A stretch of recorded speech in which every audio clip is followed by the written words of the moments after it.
मीना दुल्हन बनकर अपने पति राहुल के साथ खड़ी होती है और उसकी सास कांता उन दोनों की आरती उतार रही होती है, पर उसकी बहू मीना बहुत परेशान लग रही होती है। तभी कांता मीना से कहती है, अरे क्या हो गया बहू, इतनी परेशान क्यों हो रही हो? कुछ परेशानी हो तो मुझे बता सकती हो। पर ये क्या? मीना अपनी सास की एक भी बात समझ नहीं पाई। एक बार फिर कांता मीना से कहती है, घबराओ मत बहू, ये अब से तुम्हारा भी घर है। चलो चलो अब कलश गिराओ और घर में प्रवेश करो। पर ये क्या? मीना को कुछ और ही सुनाई दिया। वो अपने मन में कहती है, पता नहीं सासू जी को क्या हुआ है, ये क्या कह रही है? खाजा क्या खाजा, यहाँ तो कुछ भी नहीं है खाने को। तभी मीना की नजर आरती की थाली पर पड़ती है जिसमें मिठाई रखी थी। उसको लगता है उसकी सास मिठाई खाने को बोल रही है। यह सोचकर वह थाली में से मिठाई उठाकर खा जाती है। यह सब देखकर सब हैरान हो जाते हैं। तभी उसकी सास गुस्से में चिल्लाते हुए बोलती है, अरे बहू, पहले गृह प्रवेश तो कर ले, उसके बाद मिठाई खाना। चलो अब पैरों से पहले कलश गिराकर अंदर आओ। कांता के चिल्लाकर बोलने पर मीना को यह सब सुनाई दे जाता है। वह कलश गिराकर गृह प्रवेश करती है।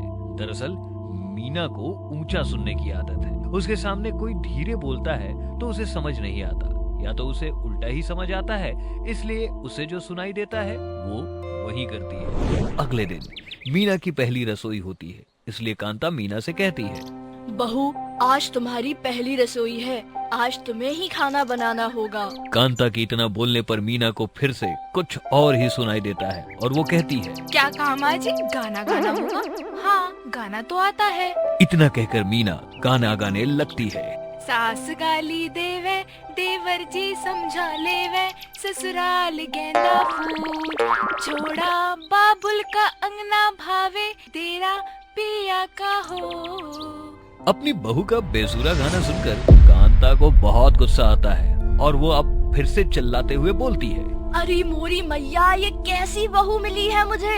अरे मैंने तुझे गाना नहीं खाना बनाने को कहा था। कांता के ऊंचा बोलने पर मीना को सुनाई दे जाता है और वो अपनी कमी को छुपाते हुए बोलती है, माँ जी, हाँ मुझे पता है, आपने मुझे गाना नहीं खाना बनाने को कहा।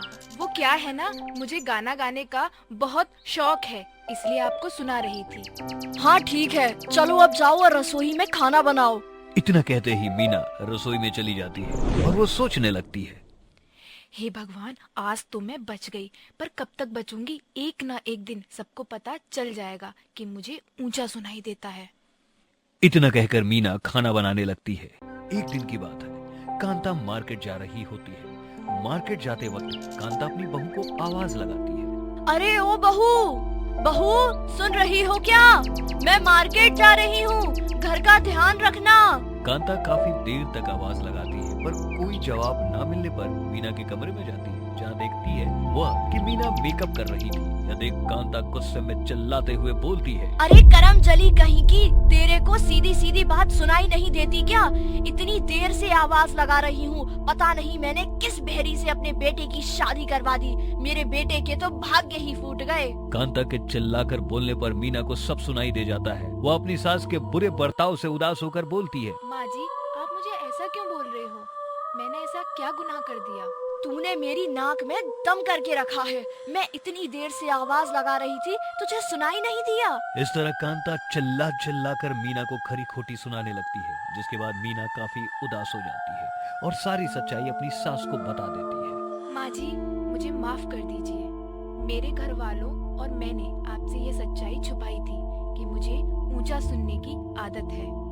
कोई भी मेरे सामने धीरे बात करता है तो मुझे सही से सुनाई नहीं देता है, या तो अलग ही सुनाई देता है। यह सब सुनकर कांता के तो होश ही उड़ जाते हैं और वह वहां से चली जाती है। शाम होने पर जब राहुल दफ्तर से लौटता है तो कांता राहुल से कहती है, राहुल बेटा, मीना और उसके घर वालों ने हमें धोखे में रखा था। उन्होंने बहुत बड़ी बात हमसे छुपाई है। अरे माँ, क्या हुआ? क्यों इतना परेशान हो रही हो? राहुल के इतना कहते ही कांता सारी सच्चाई बता देती है। तो राहुल कहता है, देखो माँ, शादी ब्याह बार बार नहीं होते, इसलिए मीना जैसी भी है मेरी पत्नी है। हमें उसकी यह कमी नजरअंदाज करके उसे अपना लेना चाहिए। राहुल के इतना कहते ही कांता को भी यह बात समझ आ जाती है। वह इस बात पर पछतावा करने लगती है। अब से अपनी बहू को वो कुछ गलत नहीं कहेगी, ऐसा वो अपने आप में सोचती है। ऐसे ही एक दिन टीवी पर कान की मशीन का ऐड आ रहा होता है, जिसको लगाने पर कम सुनने वालों को साफ सुनाई देने लगता है। कांता यह देखकर बहुत खुश होती है और उसे फोन करके मंगवा लेती है। मशीन के आने पर अपनी बहू को देने के लिए उसके कमरे में जाती है और कहती है, बहू ये देख, मैं तेरे कान के लिए ये मशीन लाई हूँ। इसको लगाते ही तुझे सब कुछ साफ साफ सुनाई देने लगेगा।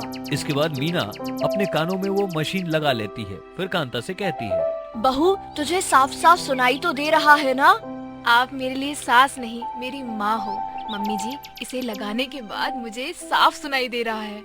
मशीन की वजह से मीना को अब सब साफ सुनाई देने लगा। अब कांता को जोर जोर से बोलने की जरूरत नहीं पड़ती थी और वह सब खुशी खुशी रहने लगे।